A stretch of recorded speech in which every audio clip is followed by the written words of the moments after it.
The golden age of America begins right now.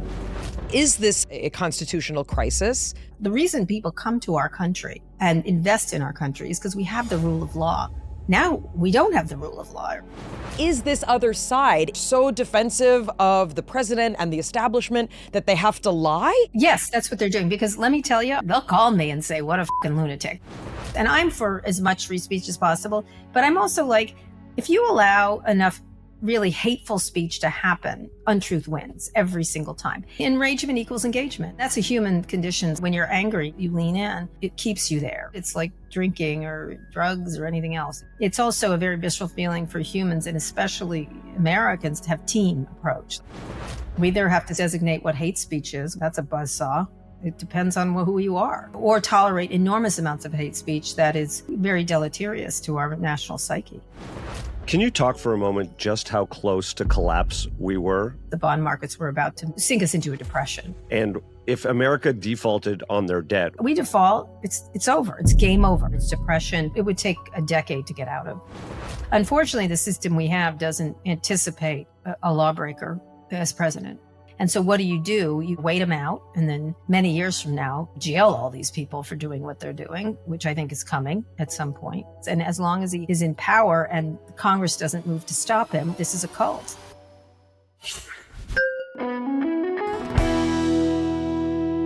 Before we dive into today's episode, I'm going to ask you to do something very quick, very easy, but super helpful. I'm going to ask you to hit the subscribe button. You see it? Go get it. Hit the subscribe button. It just takes a second, but it means a lot to us.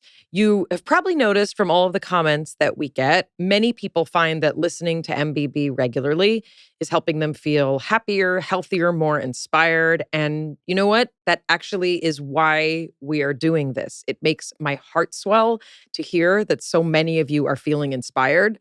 So subscribing to this show, whether you're listening on YouTube or whether you're listening to it through a podcast app, it's the easiest way to ensure that you will never miss an episode. So we don't want you to miss a single one, and you don't want to miss a single one. So you'll get notified as soon as a new episode drops. All you have to do is subscribe and share this episode with someone if you enjoy it. We're trying to spread the word. Help us do that.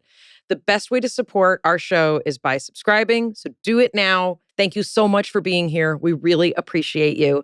Let's get back to the good stuff. Hi, I'm Mayim Bialik. I'm Jonathan Cohen. And welcome to our breakdown. We're going to be breaking down the news cycle today, trying to help us dissect, understand, better come to terms with what's happening. We're trying to give the other side some perspective while seeking, truth with a capital T. We're going to be learning about the ways that we can view what's currently happening in our country in such a fashion that we don't feel like we're losing our minds. And in many cases, we're going to be breaking down today, what are the things we should actually be worried about in terms of the economy, how it impacts us personally, the news cycle and how we interpret it, and the ongoing complexity, and some might say chaos, that has been going on in this current presidency. We're not going to be speaking about this from a partisan perspective, though. We're trying to understand what is practically and actually going on, how can we react to it, and what should we legitimately be concerned about as Americans? What are the things that make America great, and how do we protect them so that we can still be proud of the country that we call home? We're going to be talking with Kara Swisher, once referred to as Silicon Valley's most feared but revered journalist. She's kind of the oracle of the tech world. She's the host of Pivot with Scott Galloway, who we've had on here, and also On with Kara Swisher. She's the editor-at-large at New York Magazine, contributor to a bunch of other news organizations, and her best-selling memoir, Burn Book, A Tech Love Story, details in particular her relationship with Elon Musk and how it evolved. And she's going to be joining us to talk about all things news, tech, and politics in ways that we can really understand and wrap our heads around. Break it down. Kara Swisher, thank you so much for joining us on the breakdown. No problem. Thanks for having me. We're really grateful to have the opportunity to talk to you, largely because so many people are confused about what's happening in this country in particular, and obviously that ripples out to the world. Every headline is some version of words like unprecedented, crisis, verge of collapse, Yeah. And then today, too, with the stock market is really down again. I mean, I literally had to check the news twice between getting dressed and talking to you just to make sure I literally didn't miss anything. And I think that's what a lot of people are feeling. There's this, there's kind of, there seems to be some sort of chaos that's just sort of like hovering, It's not hovering, it's the presidency. I mean, that's the problem. I mean, one of the things you think about, there's an expression in tech called who's the adult in the room? You know who the adult in the room is? The stock market. The stock market has decided that Donald Trump is a chaos monkey and doesn't want any part of it, and so is not going to reward him. So the only one, he's got a room full of people, the cabinet room, who's just lying to him or else believes the nonsense, what they just did, which was unplanned. And I hate to use the word unprecedented with Donald Trump because he always does things. So he's just chaos monkey is what you have to think, throwing feces around the world, essentially. And so the Wall Street is not like that. Wall Street just says, this isn't going to make us money. Nobody likes chaos in their lives, in their general lives. And Wall Street absolutely, and same thing with corporate America, doesn't like not to know what's going to happen, what the next thing's going to be. And this red light, green light, and then driving us off the cliff thing is just beyond belief. And now he's got the yips. He said everybody was yippy. In fact, he was yippy, and appropriately so, because the bond markets were about to sink us into a depression. If he had not done this and pulled back, although it should have been just remove them altogether, so you don't have this uncertainty of whatever 90 days is, we would have been in a real trouble with the treasury bonds and everything else. So first of all, that's helpful as a general framework, but I wonder if you can sort of address kind of right off the top, why is what you're saying not simply a partisan argument? Meaning, I'm mad we didn't win the election. This is sour grapes. Can you explain a little bit why this is not about what party you voted for? Yeah. I mean, you can be angry about the deportations and the grabbing people off the street. That is unprecedented also. Well, it's not actually. It's happened in our country. That's not true. It's happened many times. Unfortunately, we all look back on it and think we should never do that again. But I think when it comes to money, if you have a 401k, if you have kids in school, if you want to use a 529, if you have retirement, if you just want to buy a house, everybody has a concern in this kind of economic chaos that was not. It's not the issue isn't China. The issue isn't Europe. The issue is one person decided to do something that was wrong, just and based on false math, and decided to pull this thing when the global order had been doing rather well, and now there were ways to. It's just like the Department of Government Efficiency. Nobody's against a better, more serviceable government. Nobody is against that. But trying to do this fishing expedition that doesn't really find that much fraud, that isn't really about reform. It's sort of the old Silicon Valley: move fast and break things, but move fast, break things, and then have no plan of fixing them whatsoever. And I think anyone who wants to buy a house, who wants to send their kids to school, who wants to save money, has to be concerned about this. Wants a job, because now companies, they're not going to expand. Why should they? Because it's chaotic.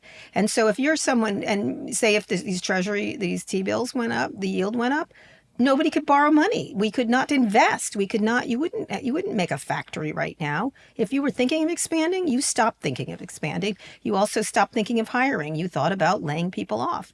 And so, I think creating constant chaos may be fine for Donald Trump because that's where he lives in his chaotic head. But for the rest of the country, most people depend on dependability and the rule of law, because without the reason people come to our country and invest in our country is because we have the rule of law. Now we don't have the rule of law, or he just keeps breaking things, and so people will start to make alliances elsewhere. Europe will start to ally with Canada and India and China. Even this has been a real opportunity for China, and not us, because we're not a dependable, lawful place. And so, no matter what your partisan thing, if you seem like a chaos monkey, nobody wants to hang out with you. It's not partisan to say that. So who are the people? And, I keep trying to read, like, I I really try and understand, quote, the other side, Sure. because I don't want to be, and I remember when Trump was first elected, before we kind of knew fully what might happen in the first term, and my kids were young at the time, and, there was a lot of kind of like jokes among small people who don't know anything, of like, Trump's of this, Trump's of that, and I said, you know what, guys, this is the president of the United States. Let's just give it a second. I don't want you to be these like, we're liberal children and we wave this flag. Let's just give it a second. It didn't take that many seconds for Trump to start using words that I don't allow my kids to use at the dinner table. And then it became clear, okay, we're playing a different game. But even still, I try and see what's this quote other side. Am I just being blinded by, insert? Correct. You should. Yeah. As you should. So when I read the quote other side, I'm reading like economists and I'm like trying to understand it. When you talk about it, it seems very clear to me, but I wonder if you can try and help us understand, what is this other side? Is it that they're so defensive of the president and the establishment that they have to lie? Is that what's happening? Yes, that's what they're doing. Because let me tell you, off the record, they'll call me and say, what a fucking lunatic. Like that's the worst part of it. Like, they're sort of like, well, we don't agree with this, but we're going along. And so you can't, it's a really interesting dichotomy is in that none of them. Now, what happened here behind the scenes is the pressure. Even Ted Cruz was breaking away. There was so much pressure and Fox News did, which is important to Trump because that's all he watches all day, like my mother. So the Republican administration quietly said, cut this out. Like, you're in big trouble. So did big investors. So did companies. I'm sure they said it to him. And then when the bond market started to see what was happening, people don't realize a couple of things. The only thing I would say to you, Republican, Democrat, do you like your money? Do you like your house? Do you like having a job? Like, I do. And I really don't want to have it screwed up because some guy believed in the 1980s that tariffs, he just doesn't know how to do math. I'm sorry he doesn't know how to do math, but I get why he believes it. And there are some problems in tariffs. Of course, there's some advantages that people take. But we have mostly benefited from free trade. The United States of America is the greatest beneficiary of free trade. The problem is we like to consume more than other people. And so that's a problem the United States has, right? And if we do that, if we want to have cheap goods and if we want to have plastic from China and stuff like that, that's a bigger problem for our country. Should we be buying 500,000 things? Should we have 20 presents under the Christmas tree or wherever? It just ends up in men's testicles, apparently. Right, that's true. And everybody's brains, actually. So I think it's just you have to you can go and say, okay, we have to have stronger trade agreements. We probably should have, when a lot of these trade agreements were done, we should have thought more about the downstream effects on people's jobs, and moving it. But one of the things you have to think about is, what kind of country do you want to be from a manufacturing point of view? Do we really want, like the Howard Lutnick, who is, I didn't realize how dumb he is. He's really quite dumb. He's like, we were going to bring Americans back and screw little screws into, we don't want those jobs anymore, the $20,000, $30,000 jobs. It's better to work at McDonald's or Amazon than those jobs, right, that they do in China. We exported those jobs. And then what we do really well in is information services, consulting, intellectual property, design, marketing. We are a net surplus in all those services, and who are going to get screwed in this thing, because they're also, people think of things as tariffs, but it's also services get tariffed. And we win. We win in technology. We win in services. We win in intellectual property. Foreign students coming here to school, which is a big industry, we win. Now that's done because we're kicking them out, right? That's actually good for the U.S. to have those foreign students in this country, even if they don't like certain things, if they protest. That's the whole point of the United States of America, is to protest. And so one of the things that's important to keep in mind is we want jobs that people make $200,000 at or $100,000, not the jobs that are screwing.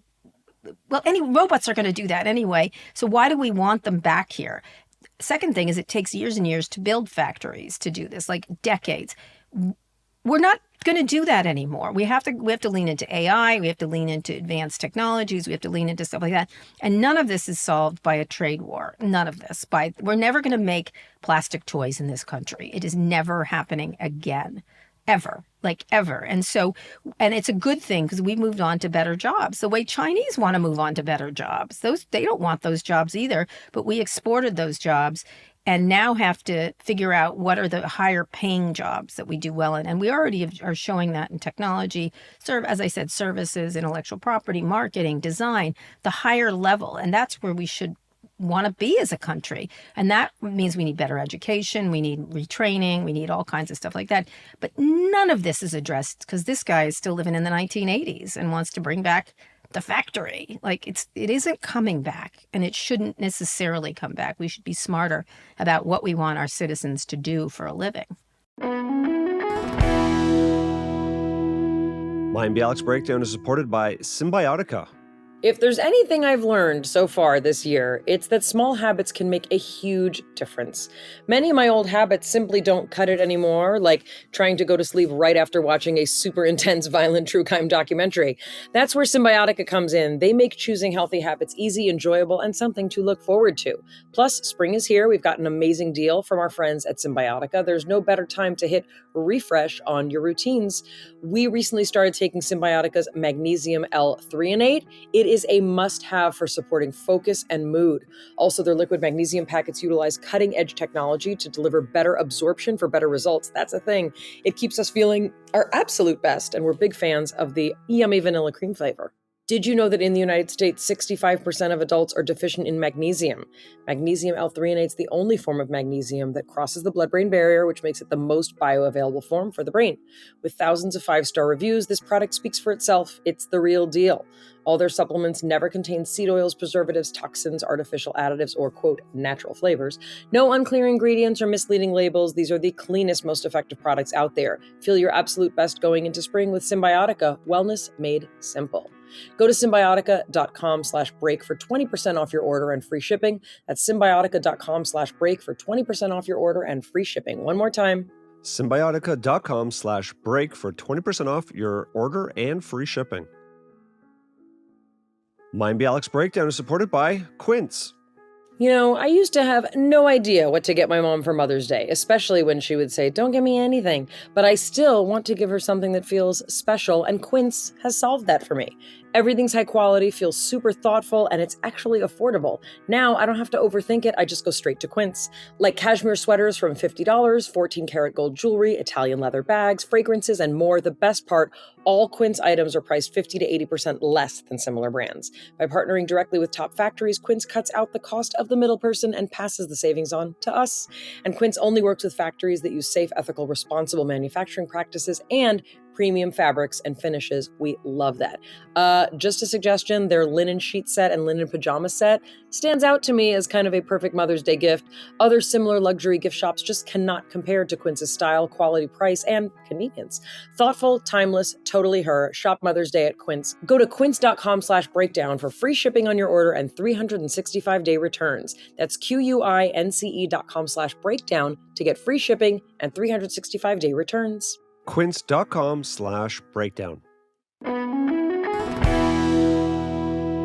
Can you talk for a moment just how close to collapse we were with the bond market?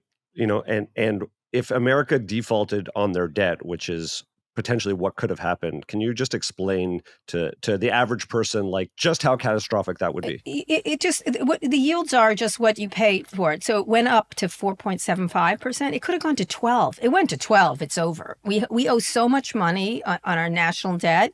It's as if your mortgage rate went up to 100 when it was at 7 or whatever. Everybody knows that. If suddenly you're paying $10,000 over $1,000, it changes your entire budget. You can't afford it, essentially. And so we would default on those. There's no money. There's no money to pay it. And so people, especially the Chinese, own enormous amounts of our treasury bills, right? They are our creditors. So they could screw us any time by selling these. We take their money and use it to have a deficit, right? Or to give money, a tax break for the rich. We use that money and hand it to someone else, presumably to create industry. It's not true. It's a tax break for the rich. And so we use that money and it's been used and allocated elsewhere. And so the only way to, even if we got rid of all the services, we still owe the money, right? It doesn't matter. It's still a debt. And so if it costs more to borrow money, that means everybody is going to cost more to borrow money. And it would have been disastrous. Like you couldn't you couldn't borrow money. You just couldn't borrow money. There'd be no capital. One of the great things about this country is the free flow of capital and the free flow of money in our society. And so if you wanted to open a bakery, you couldn't do it. You couldn't afford it. You couldn't afford to open a bakery. You couldn't afford to pay down debt. And so the government is the biggest one with the biggest debt, and therefore would have been squeezing out everybody else. But then they couldn't pay it back. So if the U.S. defaulted on its debt, we're considered to be the most reliable country. People, other countries loan us money so that we can keep going. Where, you hear about the government always trying to raise the debt ceiling. Like, what is the practical ramifications like to people going to the ATM and taking cash out and buying things? Hyperinflate. You'd go with a wheelbarrow because inflation would soar because the government would presumably print money. And then we're a really bad third world country who, people go with buckets. That's why, like, a lot of countries got into Bitcoin initially, way back when the hyperinflation of governments doing things like this and defaulting on loans created a situation where capital fled from a country. And right now you see that happening. European stocks are up. Investors are going to Europe. They're going to elsewhere to invest their money. Lots of European stocks are killing it right now. Because it doesn't feel safe here. And then these crazy PE ratios that a couple of our companies have, get killed. And the people that are really carrying the stock market are the technology industry. And therefore, if the technology shares suffer, if they get a cold, everybody dies. Like, that's really pretty much it. And so everyone always says Wall Street isn't mainstream, but it kind of is. It's all related to each other. And it all has reverberations around capital we raise and what we can do. But we default, it's over. It's game over. It's game over. It's depression. It's nobody. It would take a decade to get out of, at least, if not longer. I want to go back to some of what you mentioned about the faith that people historically have in what many of us consider, the American dream, right? And in particular, how that relates to, many different freedoms, right? And I want to tackle freedom of press.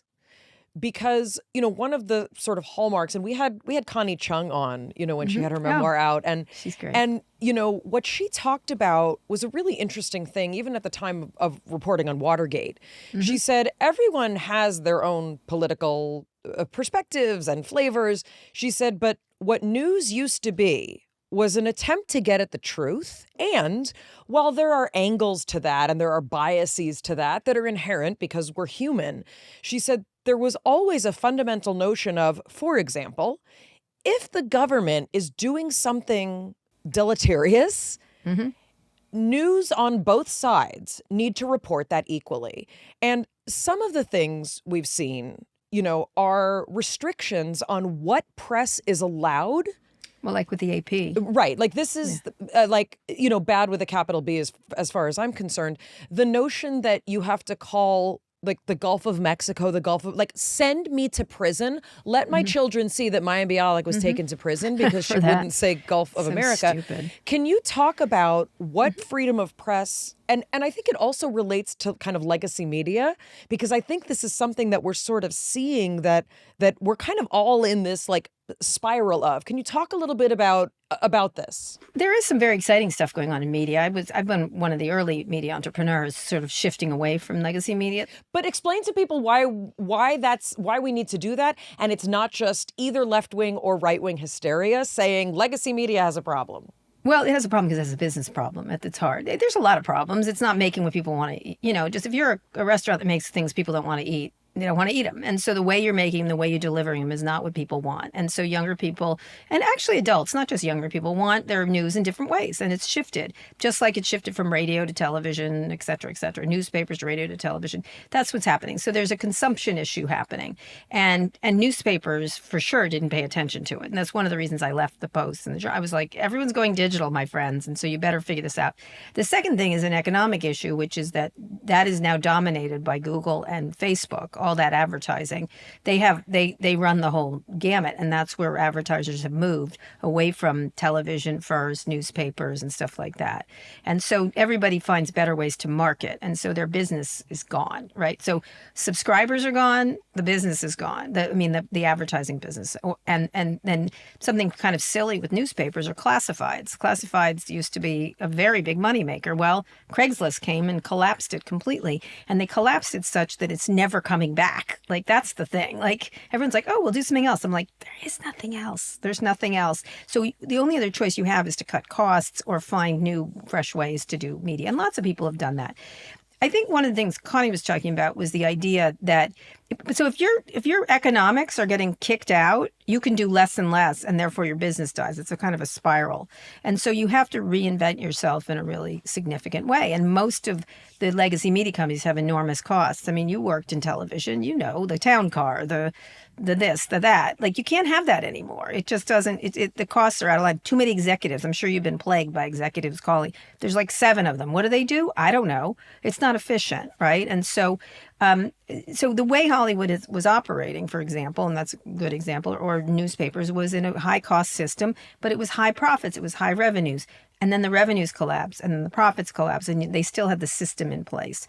And so that's really pretty much what happened. The other thing is, as consumers especially got them in different places, they went for the low-cost alternatives. And since news was now flooding the system, it used to be scarce, now it flooded, and a lot of it is not reliable or fact-checked or anything else. Then you have kind of like shoddy products everywhere, and you don't know where the real stuff is. And then on top of that, people, especially in the Trump administration, have been suing. They're trying to change the laws around media libel and stuff like that. They're really trying to overturn Times versus Sullivan. And therefore, they can sue people to quiet them, right, out of existence. The settlement with ABC, the attempted settlement with CBS, even Mark Zuckerberg paid a VIG, even though they did nothing wrong. To get him off their back, because he could now use the tools of government and also the legal thing to attack people, which is why he's also attacking the lawyers, so they can't defend you, and therefore you have no avenue but to settle. And so really you have an economic and consumer collapse to start with, and then it moves into where we are. But it doesn't mean there's not some really vibrant media stuff going on all over the place and on all sides of the spectrum. Talk a little bit about the freedom of press issue. Mm-hmm. Why should people be especially disturbed by the restriction of AP or really any media that any president doesn't like? Because it's in the First Amendment. It's the first. So it must be the most important. Like, it's first, it's there, it's short, it's enshrined in the Constitution that there should be, the government shall make no law that restricts the freedom, among other things. There's a bunch of things in there. But they cannot do this, what they're doing, trying to restrict it. It just says it. It's not even like, what do they mean? They're very clear. It's very clear what it says. Again, I recommend you read it because it's pretty simple. And there's a bunch of other amendment, obviously, that people argue over, but this one's pretty much what it is. And so it's not what Trump is doing, and what many people have done before that, is even if it's in the Constitution, they just do it anyway. And then you have to defend yourself and spend money doing it, right? And so time and money can silence people very easily. The other thing is, we have an idea in this country that media has been fair and balanced, whatever Fox News wants to say. It hasn't. Ever, until Watergate. There was a short time during Watergate when everyone was it was so explicitly a government corruption that newspapers got, touted as being the saviors. But mostly people have hated journalists since the beginning of our country, beginning of the founding of our country. And it's been very partisan. For most, go look at, if you feel like reading anything, listen to the newspapers that backed Jefferson versus Adams they didn't really attack Washington that much, but Jefferson and Adams and Hamilton, they were really ugly. They were ugly and partisan for pretty much until Watergate, and in ways that were not as respected as you think they were, for sure. I want to kind of double click on free speech here, because it's boiling over into some very, very uncomfortable intersectional places. And, it's funny because every couple months, someone will send me this Scott Galloway explanation of, what happened after October 7th. And it's one of the most elegant and morally clear, statements about the bizarre, kind of upside downness of many aspects of the conversation about this. However, that being said, this country is founded on and supported by the notion that you are allowed to hate the country. You are allowed to burn the flag. You are allowed to be extremely upset. You're allowed to protest. My parents were tear gassed. My parents had sit-ins to allow Black students into the public school system. I was raised by, the principles of the civil rights movement. And also, what Trump is essentially doing is saying that there are certain kinds of speech that will take your funding away, and there are certain kinds of speech that will make people question, can you deport someone for free speech? The answer is no. Can you deport someone? Well, right. So you can. Right. You do it, and then you wait for the Supreme Court to act, which will take 150 years. Well, and I wonder if you can sort of help us thread this needle a little bit, because also, and for me and for my community, it's a larger conversation surrounding, is there a difference between hate speech and incitement speech? Is there support for terrorist organizations, and where do we thread that needle? The problem, in my view, is that, in this case, anti-Semitism is being used as a weapon by the Trump administration to kind of act like, oh, we're doing this to protect you, when in fact, it's a real affront to those of us who are true liberals and believe in the values of the Constitution. Can you talk a little bit about this complexity? It's a really difficult problem because people are scared, right? I mean, as a gay person, the same thing. Like when you hear, I'm scared for my family and this and that. And there is a very fine line between hate speech and just you're a fucking asshole, right? You know what I mean? Like, just don't be such an asshole, or don't be, or you're an anti-Semite, or you're a racist. And one of the things we've tried to do in this country is protect from the worst people, right? That say the terrible things.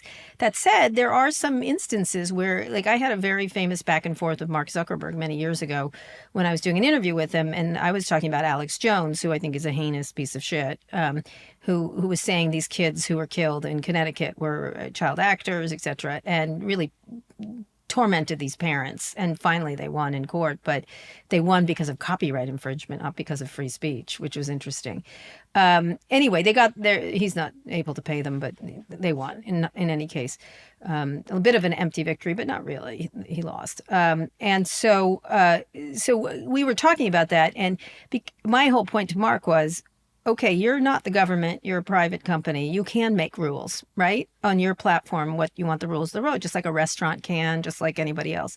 And so one of the things he tried to do, and I said, you have these rules on Facebook and he's violated every one. Why isn't he kicked off? That's all. Why have them? Like, don't have the rules. Why do you have the rules? Like, that was a pretty simple question. And he was, hemming and hawing because he just didn't want to do the rules, essentially, even though he had written them themselves. And so he said, let's switch to the Holocaust. And I was like, oh, no. Sorry. That sentence never went anywhere good. No, I know why he did it. I'm sure a PR person, he happens to be Jewish, was like, as a Jewish person, I believe everyone should say what they want. That was where he was going.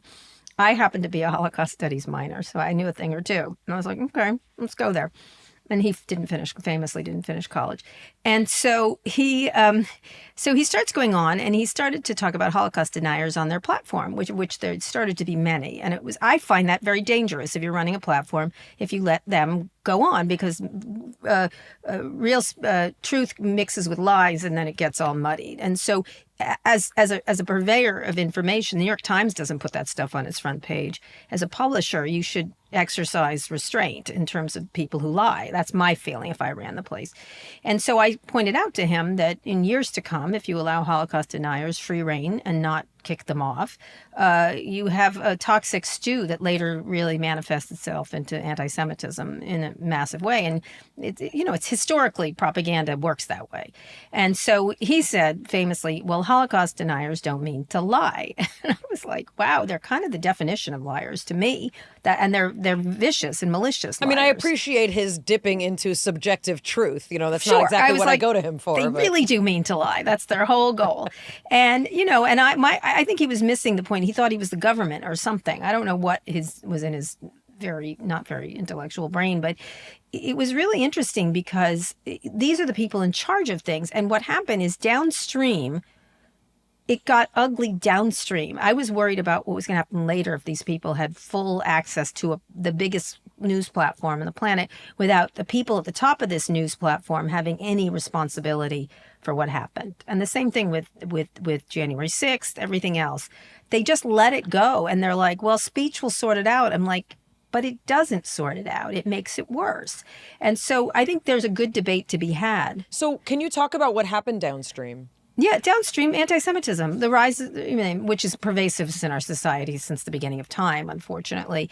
But it became, when truth mixes with untruth wins every single time. And so you do have to have a very careful analysis. And I'm for as much free speech as possible. But I'm also like, if you allow enough really hateful speech to happen on campuses or wherever, I just think they were just attacking students when other people do it and they don't get it. They don't, why only focus on students? Why not focus on terrible things Elon Musk says? Why don't focus on this? Why don't you, because it all is, I think he has more power than some students at Columbia, honestly, personally.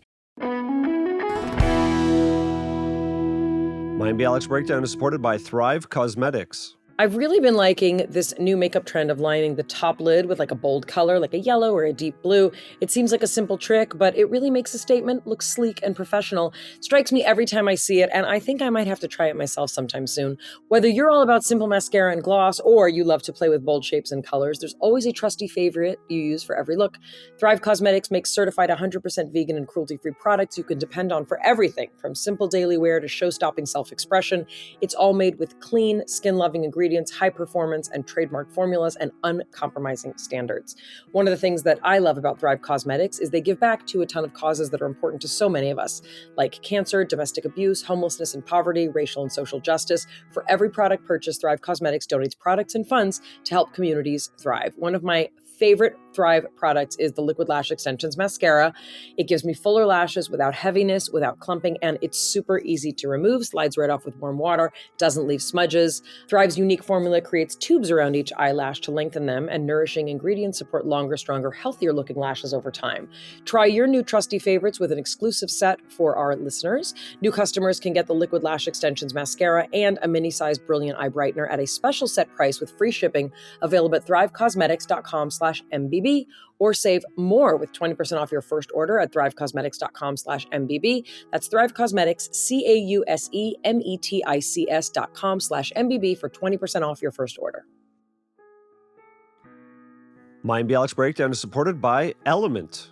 Element helps anyone stay hydrated without the sugar and other dodgy ingredients found in popular electrolyte and sports drinks.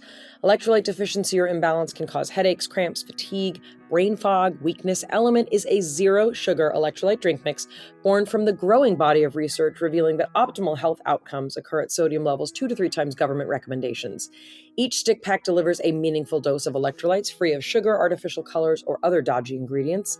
Element is perfectly suited for athletes, folks who are fasting, or those following keto, low-carb, whole food, or paleo diets. We count on Element to help us replenish electrolytes the quick and easy way. Jonathan and his son use it so regularly that every water bottle in the house tastes like Element.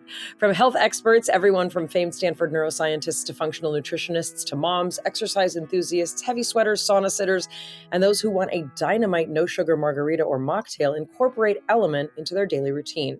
Get your free Element sample pack with any purchase at drinkelement.com/Mayim. Also, try Element Sparkling, a bold 16-ounce can of sparkling electrolyte water. Try Element totally risk-free. If you don't like it, they will refund your order, no questions asked. Again, for your free Element sample pack, go to drinkelement.com/Mayim. That's drinklmnt.com/MAYIM.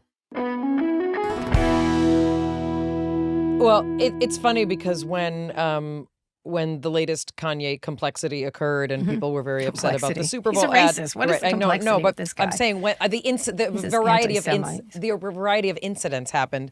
That was also the same week that Elon Musk made a very, very bizarro gesture that I think is much more concerning. Can I stop you? Please. That was a Nazi he was doing a Nazi salute. He was 100%. I'm sorry. I wish we would stop giving him the benefit of the doubt. He did it to troll us, maybe. I don't know if he's an anti-Semite. I have no idea. He never, I don't know. But he did it twice. He was clearly what he was doing. He was not doing a Roman salute. I have been in rooms with him where he says, what can I do to really set people off? That's what's in his head. It's not, it's hateful anyway, because it's meant to cause consternation. Well, so it's fun. It's interesting you said that, because I've been talking, I have a 16 and I have a 19-year-old. And so we have a lot of these conversations, and I'm much more interested in trying to understand, as part of these conversations, this type of person and what is happening with this type of, I just call it this tech bro, Some of them. Right. Let me just see what I can do to fuck shit up. Yes. So I feel like the Twitter is a great example. And I think I didn't understand that Facebook was kind of the same thing, because I was so busy thinking about, should I still have a Twitter account? Can you please explain a little bit about what we're seeing as the intersection between the power of the tech, kind of sector, and how that is actually influencing what we experience and what we are allowed to experience as a free people? Right. Well, Twitter's not real life, right? I had 1.6 million followers on there. I'm not on it anymore. I leave it there because I don't want them to take my name. That's all. It just sits there like an empty lot, essentially. I was quite active as one of the earliest people on there, and I kind of found it interesting to disagree with people.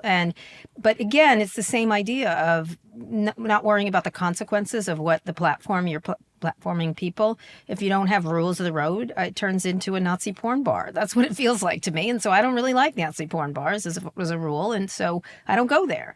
And so I think what happens is it degrades real conversation, and it pulls people out. So I just don't want to be there mentally or physically.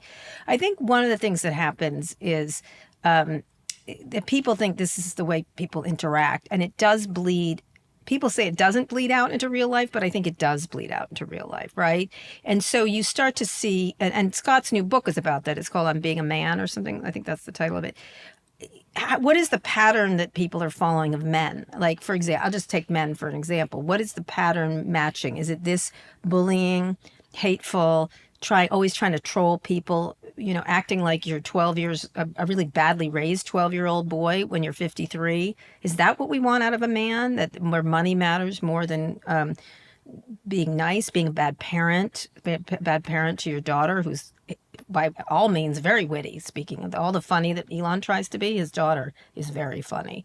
That's the kind of thing, is what are our patterns and what are our young people looking up as heroes? And if this is heroic behavior, in this case, a 53-year-old acting like a badly raised 12-year-old, I don't think that's a good sign for our world, right? And has complete control over this platform, you're going to get that kind of behavior. I think it's troubling that there aren't, I believe in heroes and people you look up to, and they don't have to be famous, they don't have to be rich, they don't have to be politicians, but there are all kinds of, what is the pattern we want, especially at this point, young men to look up to, because they're the ones that are struggling the most in this moment in time. And honestly, I always think, well, if they're mad, we're all fucked, right? I'm not as worried when girls are fucked, or in a bad mood. I am worried for girls. I have a daughter. But I think it's really important to think about who are our many role models that we have in society. And if they're all incredibly negative and the getting's good and hateful, it's problematic for our society in general.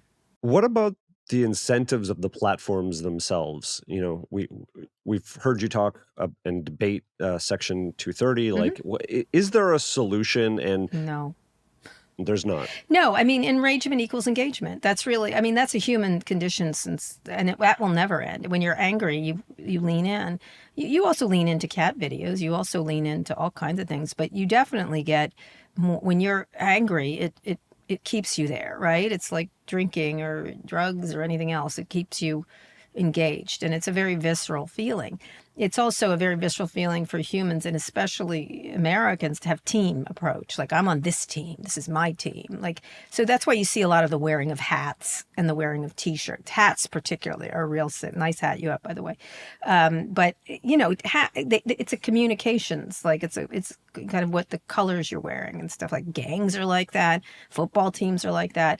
And so I just think it's the problem is Section 230 was designed to protect these companies when they were young, to be able to grow, because they would have been sued out of existence. And now they have no liability.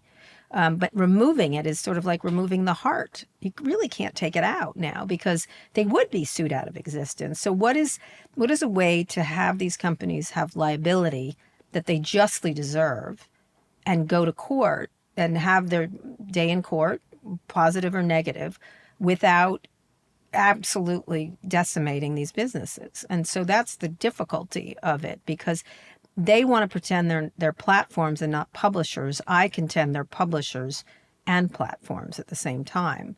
And that's really hard. I don't have a solution for this, because it's we either have to say, just designate what hate speech is, which of course then that's a buzzsaw, right?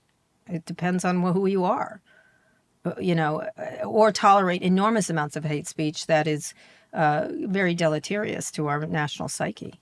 I mean, smaller platforms have tried to have algorithmic transparency where the user can control the weight. And that seems in theory to be a possible option, but also then you're asking people to engage in a way that they probably won't. Like, are they going in and manually adjusting their settings and asking to be shown both sides of things? And then or you create products, right? That different products that are successful. I just think it's very hard to beat anger, anger and teamness and fear. I think fear is a really big motivator, and a lot of these things, you know, I don't know how old your kids are, but you know, the stuff around teen girls is really disturbing. All the statistics, what's going on around self-esteem.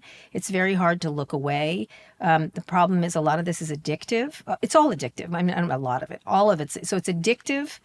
It's a product that's addictive, necessary for your job and your social life, and it's endless.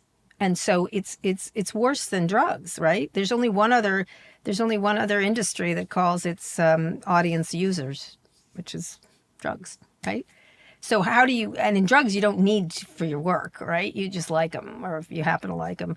So it's a really difficult thing. You cannot unplug from the digital world because the way we have designed our world. And it's necessary. And so you're necessarily attached to an addictive and often angry medium, and that's problematic. So I'm on board with this analysis, right? And there are certain things that I, as an individual, or if I'm speaking for other people, like, I can limit my time on these platforms. I can remove my account from, let's say, I cannot have an X. No, but I could not have an X account. I can go to, you know, Blue Sky where all the liberals are and we can all talk to each other. But for me, like, what I really want, like, as a human being, is to not have to think about any of this fucking shit. And then what happened is that I see Elon Musk, who I just don't want to think about him. Yeah, and he's now literally, he's in the White House in ways that How do you think I feel? I moved to D.C. and now he's here. Like, I moved away from him. He followed you. Maybe he followed you. So I feel very confused, conflicted, and upset, and generally, you know, it's not contributing. So tell me, what are you most confused about? That the richest person in the world gets unlimited access because of his money? Or he's an asshole, or what? Well, what is true? For me, there are certain things that I want kept separate, and I'd like rich asshole dudes who, you know, allow Nazi porn bars to be their business, you know, and to feel like the most important person in the world because everyone thinks that that's the goal. And that's the other disturbing thing, is that I know many, many men who love this, and seems like a lot of the country is still super kind of into this. So not the statistics. That's okay, but I like to keep that separate. So to me, what I don't like is that he had some sort of like maybe disproportionate role in, like, you know, like getting who, quote, he wanted into the White House. And like, that feels weird. And I understand voting is always about like which party has more money. And I get it. It's all fake. But now this person that I didn't want to think about and really wanted elsewhere is now like, he's there, he's doing weird things, he's being given responsibility that, I'm sorry, I was like raised, to believe that like government people work in the government. And okay, Ronald Reagan was an actor, but then he became a politician. But this is not a man I want in the White House doing things and eliminating like studies of biological diversity because it accidentally had the word diversity and someone like searched the word diversity. And I blame Elon Musk for that, So what is happening? Why is he there? And what am I supposed to do about it? Why is he there? Well, rich people have always been there. You just don't see them, and they're not so thirsty for attention. And it's so badly raised that they are desperate for a hug almost constantly. I mean, this stuff is deep with this guy, obviously. But like, I care. I don't give a fuck. Get a therapy and move along. But one of the things that you have to realize, this is not a new, fresh thing of rich people pulling levers, right? He just does it explicitly and rather loudly, essentially. He's also going through some things in front of us, and none of us are interested in the things he's going through, right? Obviously, there's a lot happening here. You mean like we're watching some sort of mental collapse? Well, you didn't really know. I guess I don't know who the head of Lockheed was, but they were there manipulating the president. We just didn't see it, right? They didn't feel the need to make themselves the center of attention. So we've got someone who has a real problem in desperate need of attention, obviously. I mean, come on, you don't even have to try hard. Someone who constantly has to be on camera and has to be talking and never stops talking with the most money in the world, and therefore it is ubiquitous and won't go away. Just how can we miss you if you won't go away, kind of thing. And so, and unfortunately, and I'll tell you, Trump people don't like him either. Like, I get calls all the time, but Trump does. So that's all that matters, right? Trump likes him. And Trump likes a whole manner of, like, it's like a panoply of Star Wars Cantina characters over there, right? And so you remember Omarosa? She was there for a while. Like, come on, like, this guy really enjoys strange characters hanging around him at all times. And so so the problem is Donald Trump likes him. And the way we've set up the presidency is if the president likes someone, they stay.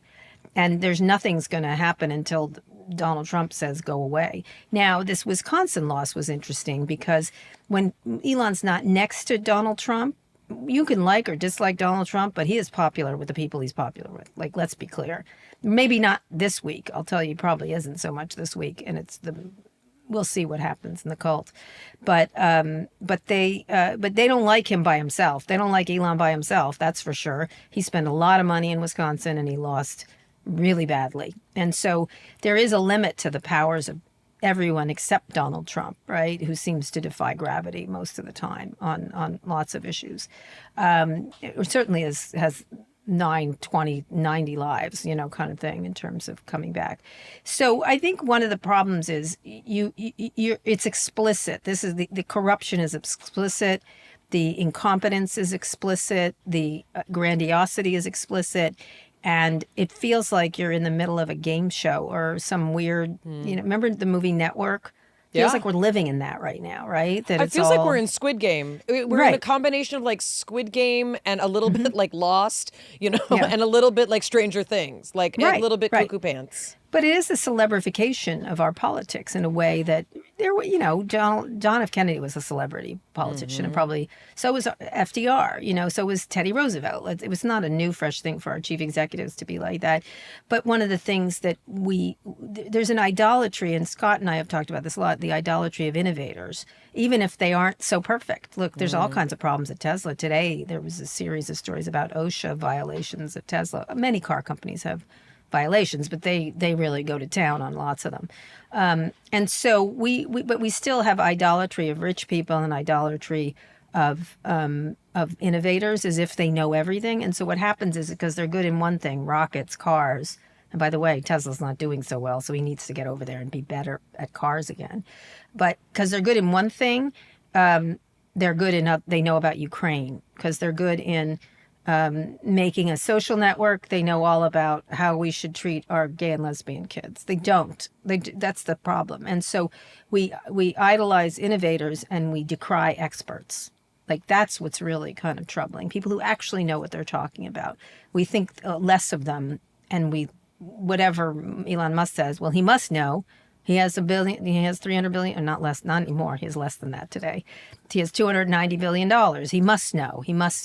He's got to have the answer. Well, he's not a good parent. That's clear. He's not a good, he's not good at lots of things. And I think he's not good at not making Nazi salutes. right. That's a Nazi salute. Please just say it's a Nazi salute. You of all people know what that was, right? Come on. I mean, look, Don't give him the benefit. Why give him the benefit of the doubt? I'm not giving the benefit of the doubt. What it was that I didn't see it. I heard about it and I was like, this can't be a thing. You saw it then. And then I watched it and I was like, holy Toledo, that's clear as day.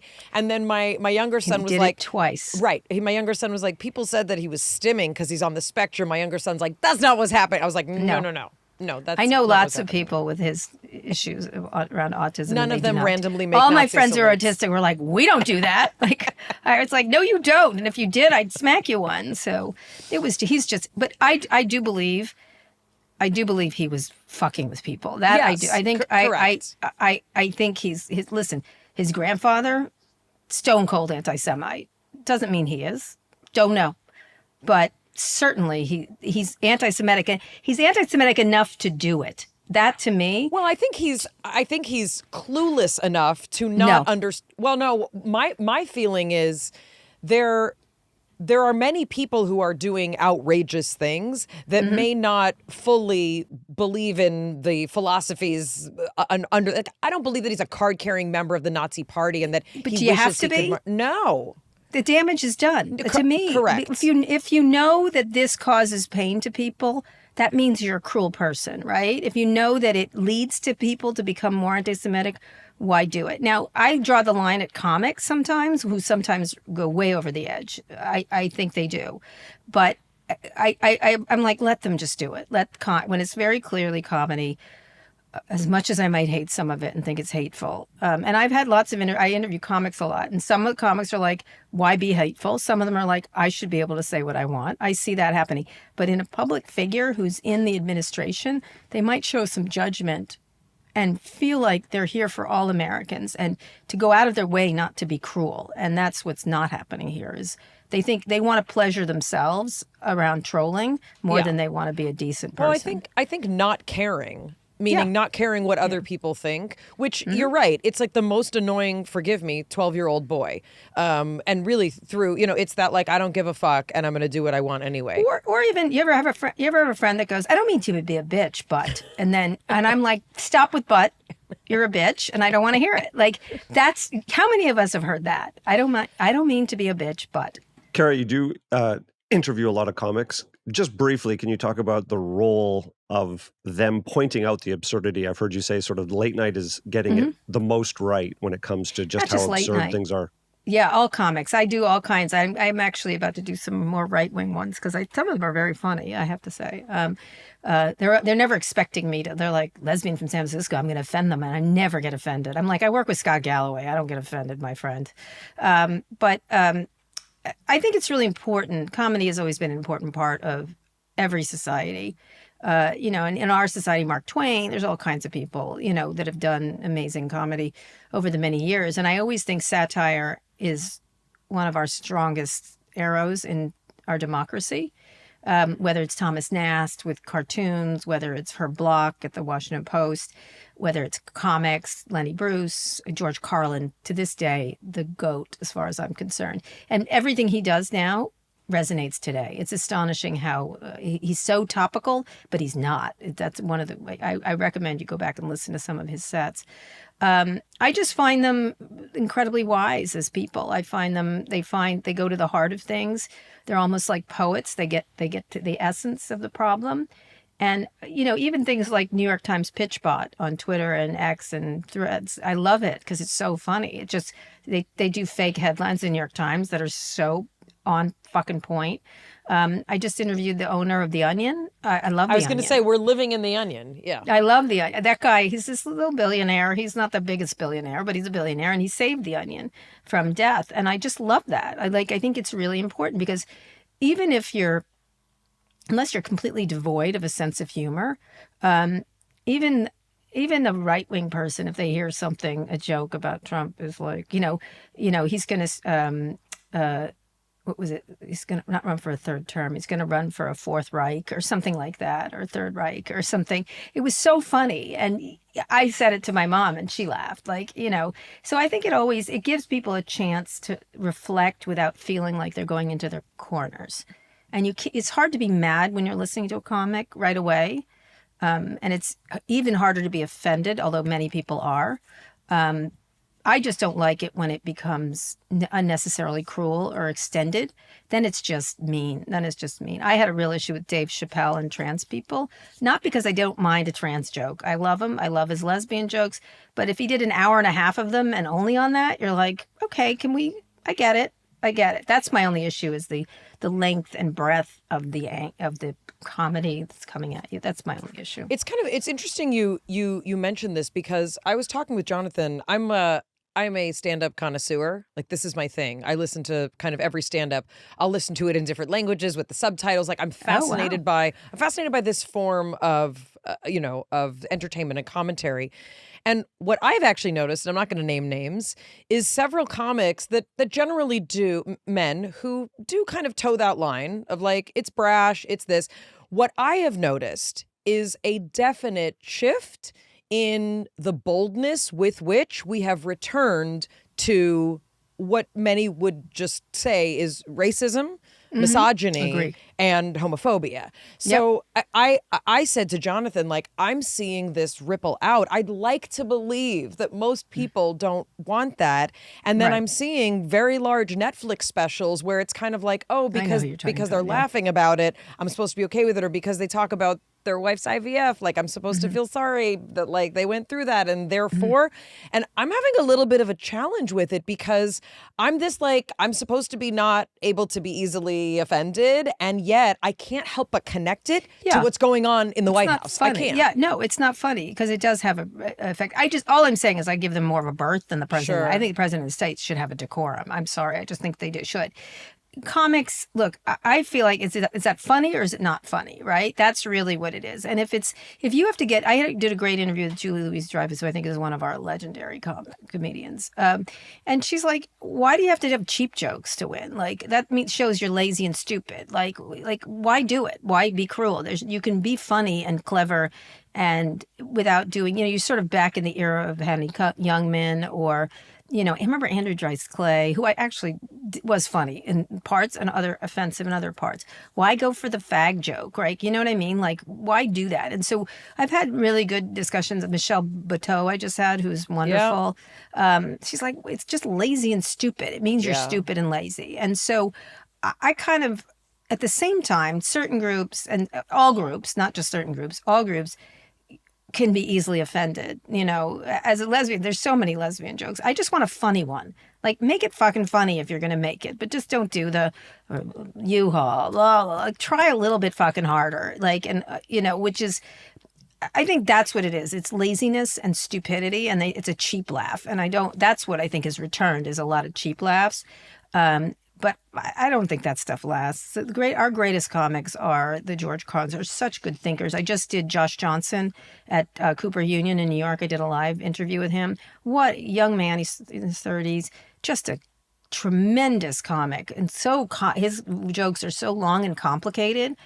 And he's thriving. So I do think a lot of really, Mike Birbiglia, Michelle is great.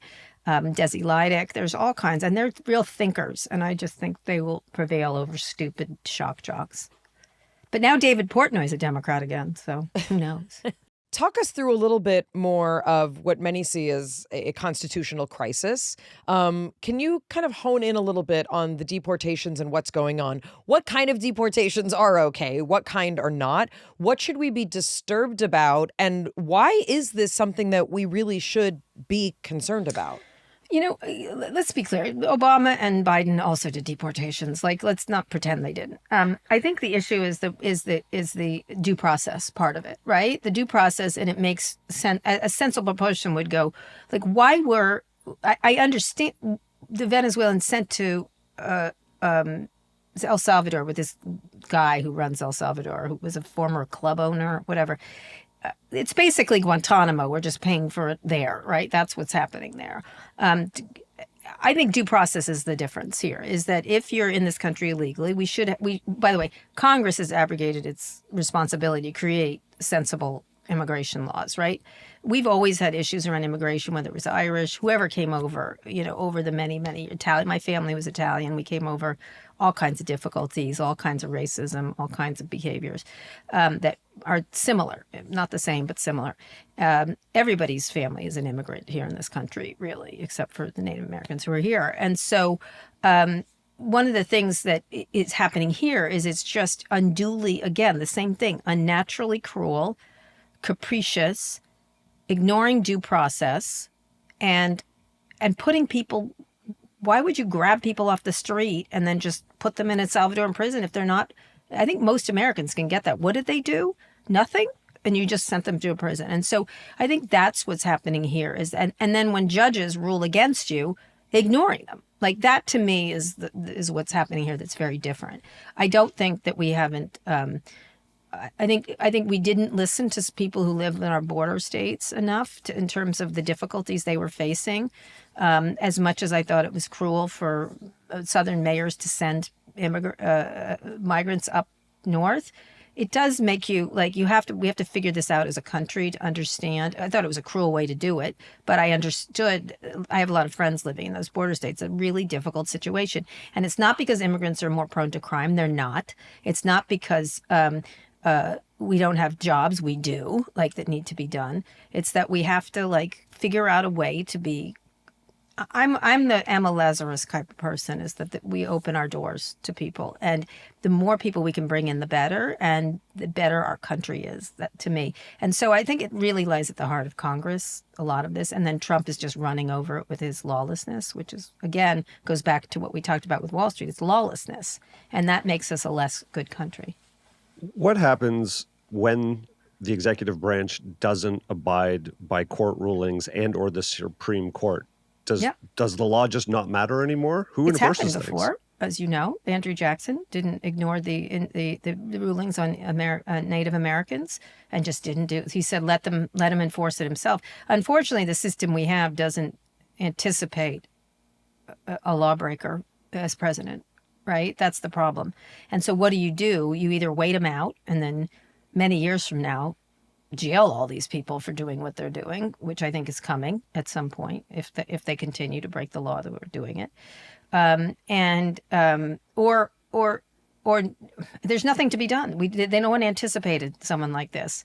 Unfortunately, he can do this. And as long as he is in power and Congress doesn't move to stop him, and abrogates its responsibility. I mean, I don't know about you, but Mike Johnson looks like a lapdog to me. Like he doesn't seem to want to exercise the power that our founding fathers gave him. There's nothing to be done. If this is a cult, there's nothing to be done about it. Or if they're scared or whatever. By this definition and explanation, if it's a cult, if there's nothing to be done, what prevents Trump from seeking a third term? And we've been told to believe him when he continues to say he's serious about something. He can try. Look, we've had these issues in our country many, many times. They can try. We certainly, a lot of people, this is a terrible time. It really is. There's a number of terrible times in our country's history. But we had McCarthyism. We got through that. We got through it. We did. We had the Civil War. We got through that. You never heard of the Whiskey Rebellion? It was touch and go for our country during the Whiskey Rebellion, right? And that was just about taxes. That was just a tax revolt, essentially, which was interestingly put down by Alexander Hamilton, sent by George Washington. So we have been through things like this where people, Nixon, we got through it. We got through it. And so my hope is that this is a particularly pernicious person who really does believe in autocracy, right? And my hope is that our country is so diverse, and it is such a diverse country that we can push this off eventually. But there will be a lot of damage in the interim. Look, we did the Japanese internment camp. When you think about that, it's just astonishing. We did that, but we did it. We did it. We did it. We put people, Franklin Delano Roosevelt did it, kind of thing. So Woodrow Wilson, all kinds of anti-Semitic behavior from him, right? The people we didn't bring into this country during with Nazi Germany, who we rejected to come here to save them, to save their lives. I mean, unfortunately, we've been through these kind of things. It's never really, there's never been such an egregiously law-breaking president as this one. So what I hear is you have hope in law-abiding citizens coming together and actually returning the rule of law to some degree. I have hope that you don't know the end of the story yet. And there's always Fair. another story. That we're not going to have pain happening. The problem is we have all this fiction and all this sci-fi about the way it's going to be. The Handmaid's Tale has its 6th season, right? Apparently it's going to end up on hope in the end. And we've been through some shit on that show. I'm a believer. One of my favorite plays is Angels in America, and the last line, the world always spins forward. I believe that. I do.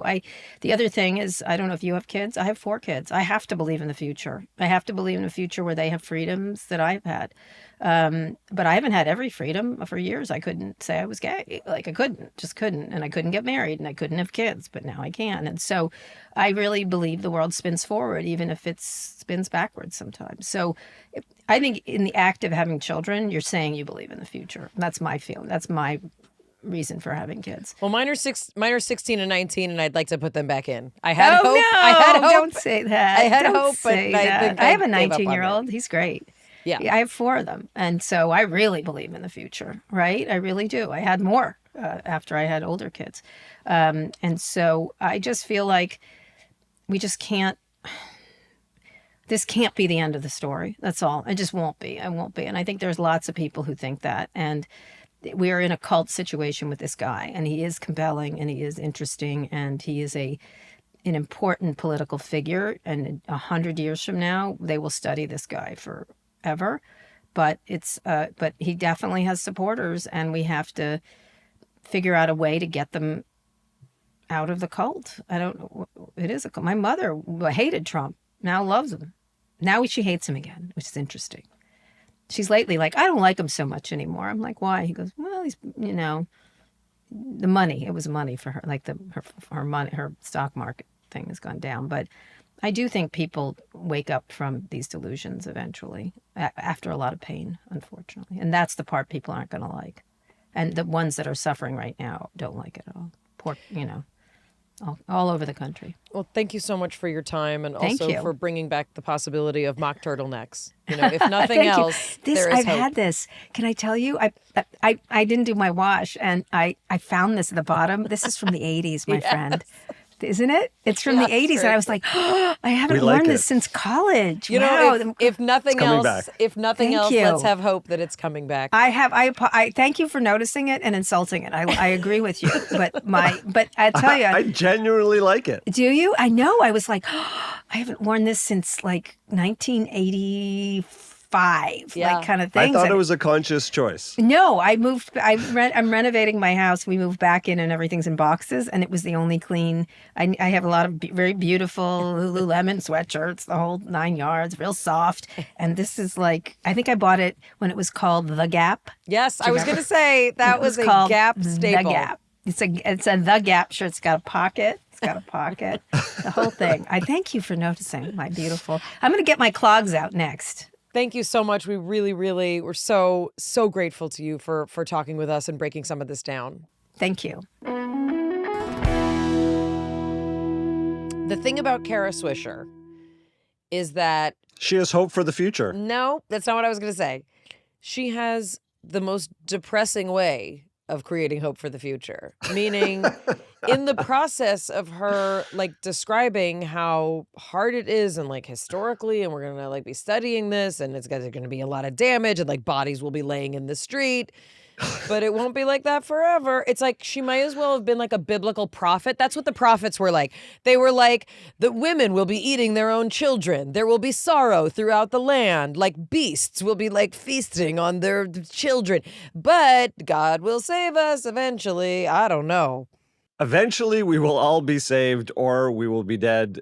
The entire time that we were talking to her, I had this kind of running thing in the back of my head is, I hope people of all political perspectives can listen to someone like this, not because I think she's right or that you have to believe her, but the way that she is trying to talk to us is, I think, the way people on both sides should be trying to talk to us. Meaning, you can have difference of opinions about policies and about if you believe in Social Security and how you feel about poor people and why you think people use drugs and get pregnant. That's not really what we're talking about here. If we're talking about kind of fundamentals of understanding what the United States represents in the world, what our Constitution is established to do, and how we can understand that, I don't need to bend the rules. Like, I don't need to change the definition of free speech because the current president doesn't like that people won't say Gulf of America.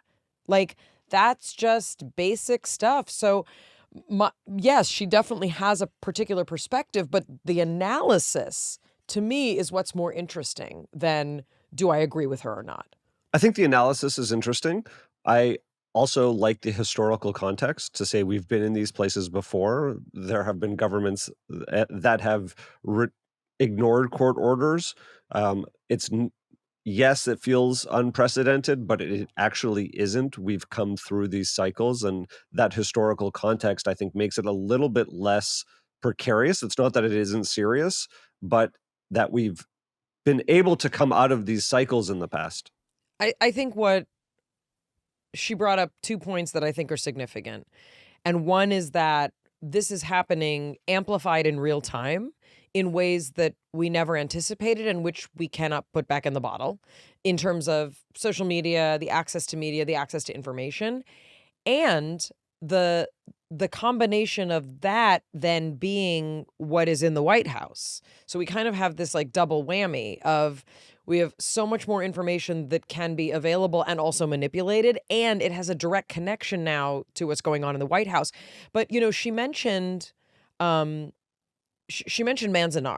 and this is one of those things that if you don't know about it and you learn about it, it floors you that in this country, we took citizens of this country and we put them in forced camps. Like we forced Japanese Americans to go live in barracks. Like that happened, and there was no social media to broadcast it. So a lot of people didn't know that it was happening. But the notion that that is, I mean, among the many stains on our country's history, that's one that happened pretty recently that is very, very uncomfortable once you know about it, because you have to then have this framework of what is this country that I love? What does it stand for? And how do I keep that going? So when you see all these things happening, it should disturb you. And if you're one of these people who's like, people who are anti-Semitic need to be deported without due process, I'm sorry, that's not what this country's about. That's not why we're here. That's not why the Constitution exists. And you don't have to like any of it, but that's just true. You don't get to say because you don't like that someone's anti-Semitic that they get to be deported without due process. That's not how it works in America. Yeah, there's a fine line between having a belief system and causing lawlessness or breaking the law. I'm not talking about breaking the law. I'm not talking about supporting propaganda of terrorist organizations. I'm not talking about Qatar funding activities on our campuses with a very, very specific purpose that we know about. I'm not talking about that. I'm saying a student on a campus in America should not be afraid to go to a protest and say, I don't like the policies of this country. We cannot function that way, and we cannot have that fear. And you can't have that fear. I can't have that fear. And yet everything feels so like upside down and crazy that it feels like a lot of people who otherwise have good intentions are absolutely being influenced by what's going on in the White House to think that their particular opinion can trump the United States Constitution. And guess what? Even if I would agree with you, it can't. This also goes to the tech platforms and what is a lie, what is truth, what is a lie. And the danger and of that being subjective. While we think Holocaust deniers should not be given a platform, as soon as you say, well, that is a lie, then what else is a lie? Is this medical treatment totally safe? Well, if you say otherwise, then that's a lie. So look, the Holocaust gets a separate category just historically. It gets a separate category in the same way that the N-word is a separate category. There are certain things that just don't follow the rules of other things, and that's just the way it is, right? So I think that the notion that you have unregulated media platforms, right? Unregulated media platforms that indeed are encouraging a type of information, and the defense being some like twisted version of free speech is erroneous. It's wrong. And the same kind of moral clarity I have about not believing in the death penalty, I have about this. I'm not confused here. This isn't like, oh, maybe I should this, that. And you don't have to, you can believe in the death penalty. That's fine. I have complete moral clarity about the reason that we don't kill people as a form of punishment. Like, I'm very clear about it. And I think that's the kind of moral clarity that, especially as a woman, I'm sometimes afraid to have about these things. Like, oh, what if I'm wrong? What if Elon's right? And like, oh, he's so rich and he's so smart and he knows all these things and I don't know all these things, or all these men on these platforms. But you know what? Like, what if I felt as clear as Kara Swisher about it? That like, it's not okay to have platforms that amplify things that are disgusting, hateful, and damaging. It's your responsibility as the head of that platform to have some form of regulation. And if you don't be surprised that people call you a Nazi porn bar. It's like hashtag Nazi porn bar. I love that you're just hearing that as the phrase for the first time. I never heard that. It's been around. You got to listen to more of Scott and Kara's it's podcast. Okay. It's their That's thing. That's where I heard it. Yes, I agree with you.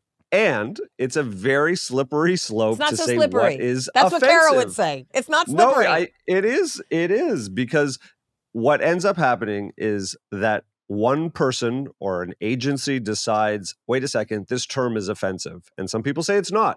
While you can have moral clarity on the Holocaust, it ends up setting, and I'm not saying we shouldn't have it for the Holocaust. Maybe that is a protected area, but very quickly it becomes, well, this is also protected. And this core group of people think that a certain term is also protected, and that is off limits. And we just start adding and adding and adding, and then you get to a point where, Facebook says, oh, the government was calling them directly and saying they have an initiative and they have to make sure for whatever reason that they censor specific information. And it isn't historical and the information isn't totally available yet. So while I agree with you theoretically, in practice, what happens is a very slippery slope where someone else is deciding what is true and what is not. And I think the problem that you're articulating is extremely complex.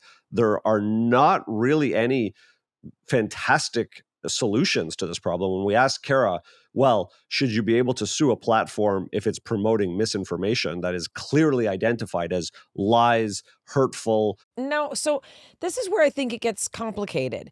It's not about what's hurtful. Plenty of things to me are hurtful. When people say that they don't believe that someone should be allowed to use the pronouns that they want, I find that very hurtful, right? Do I think that that should be illegal to say? No, right? Rage inducing. I mean, I'm induced to rage. Look, I'm a, 49-year-old woman. I'm induced to rage like on the daily. I think that there are different distinctions that we need to become more comfortable with that are not as blurry. And I think that they're not. I have to let a certain level of this go. When I see people saying like, oh, all these people protesting, America's funding of Israeli military, when people are like, deport them all, like, that's insane to me, right? I think it's important to make a distinction between things that are irresponsible, right, which Kara is sort of defining Holocaust deniers. It's an irresponsible thing to platform, and things that are hurtful or rage-inducing. And I think that's sort of the constitutional conversation that we're also having. I do not believe that the president or the government is allowed to say, I don't like how universities are dealing with protesters and we're going to withhold funding. It's a different thing for the government to say, is there an institutional problem that needs support, but not just blanketly making the American public believe that if you protest, you don't get funding from the government. It's actually not that simple, but that is the narrative that we're kind of all living under now. Mayim, this has been an episode about trying to not ignore the news cycle. Sometimes we say we have to take news breaks.